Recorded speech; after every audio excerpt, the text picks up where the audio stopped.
Hello, I'm on the road as you can see. I thought this would be a good time to talk about socialism, or at least what's passing for socialism in the media.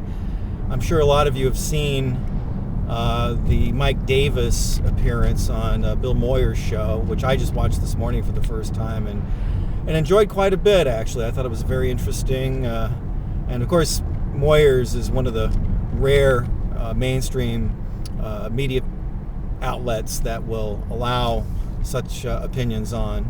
I mean, Moyer's brought Noam Chomsky to PBS 20 years ago for a series of interviews. So he's got a pretty good track record. It makes up for his role in the Vietnam War and, of course, his editorial support for the invasion of Grenada.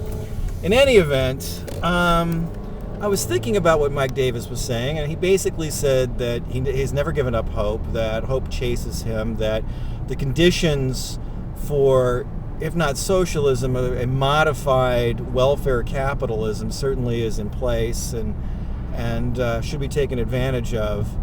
And I tend to agree with that, despite my supposed cynicism and pessimism. I think that if, the times are about as ripe as they're going to get. Maybe they'll get even worse before they get better. But man, if you cannot convince people to act in their own economic and class interests now, you're never going to have an opportunity to do it. I mean, this is it. The problem is, as Davis sort of alluded to, but other seminal left thinkers like Noam Chomsky and Howard Zinn seem to overlook, or perhaps just are pushing a positive line, is that unlike, say, the 1930s, where there was an organized left, where there was an organized labor movement, where there was a strong and burgeoning civil rights movement that became even stronger and stronger, there was a democratization going on among the general public, and had been going on and had been beaten back by capital and reaction, but was still pretty strong at that time. And this forced, of course, FDR to do certain things that he may not have done otherwise. Well, those kind of forces really don't exist today, not like they did back then.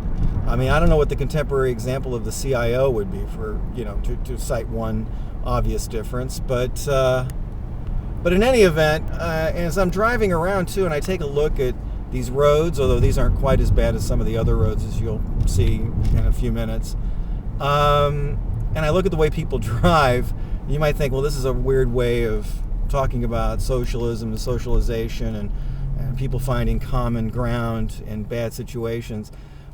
I was just noticing this the other day driving with my son, and I just noticed so many people just disregarding not only each other, but the tepid laws like four-way stops and right-of-ways that supposedly separate us from anarchy and everybody for themselves. We all supposedly are in this together, and so we observe all these little assumptions, these tepid laws. We're supposed to know what they are, and when we see them, and we are supposedly conditioned to act in a communal way. And of course, this isn't the case. I mean, people have been so dehumanized through consumer culture that now it seems, at least when I go out, the people are just in it for themselves, and you can see it in the way they drive. Now, Michigan has the added problem of just bad drivers in general. I mean, I'm actually taking my life in my hands taping this while I'm driving on Michigan roads, but I'm trying to illustrate a point, and maybe we'll see some bad driving, and maybe we'll see some people ignoring basic traffic etiquette. But my point is ultimately that if you can't get people to acknowledge one another, driving cars on public highways, then how are you going to get them to be on the same page when it comes to more important issues like the economy, for example, or imperialism? What kind of state do we have? What kind of economy do we have? What kind of military do we have? Do we even need the kind of military that we have? How do we maintain the empire? Do we want the empire? Do we want to get rid of it? I mean, all these things are, need to be dealt with in a democratic way if they're ever going to change. And of course, as we see with the present economic bandages that Barack Obama and his administration are trying to put in place to stem the bleeding, the hemorrhaging, it still is a long way away from any kind of community or communal control that might actually provide lasting and genuine democratic change.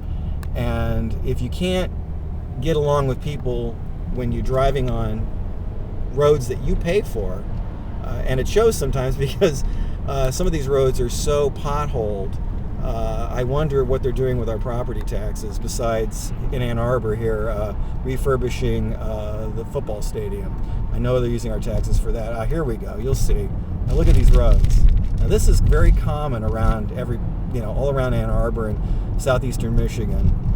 And some of them are really, really bad. You got to go really slowly or your suspension's going to get fucked up. And hey, here's an idea. How about some public works? How about using our tax dollars and putting some people to work to fix these roads? I mean, they just patched them over with some dollops of blacktop, and that's it. Then they're off. I mean, these roads could be rebuilt. I mean, that's one aspect of a recovery that would bring people together in a communal sense. But again, I don't really see the forces that are going to make that happen. So basically, my take on all of this is socialism. It's a great idea. I consider myself a libertarian socialist. I have for the last 20 some years. But as Mike Davis put it in his appearance on Bill Moyers, that's the religion. That's the religious part. That's not the what's the common sense part. Let's put it to you that way. The common sense part, the practical part is the word I was looking for. And how are we going to come to that? And can we come to that? And is it socialism if we do come to it? It just seems like right now we're just lost in theory and expectations and delusions and fantasies. Again, par for the course for American politics. But this really is a time to see some kind of initiative. Again, the forces aren't there to do it, I don't think. The people are there to do it if they choose to be, if they choose to come together to fix these things. But in any event, I'm rambling because I'm trying to drive and pay attention to my road etiquette and offer my august opinions on the future or non-future of socialism. So that's all I got to say for now. And and hi, Glenn. Hope you're enjoying this.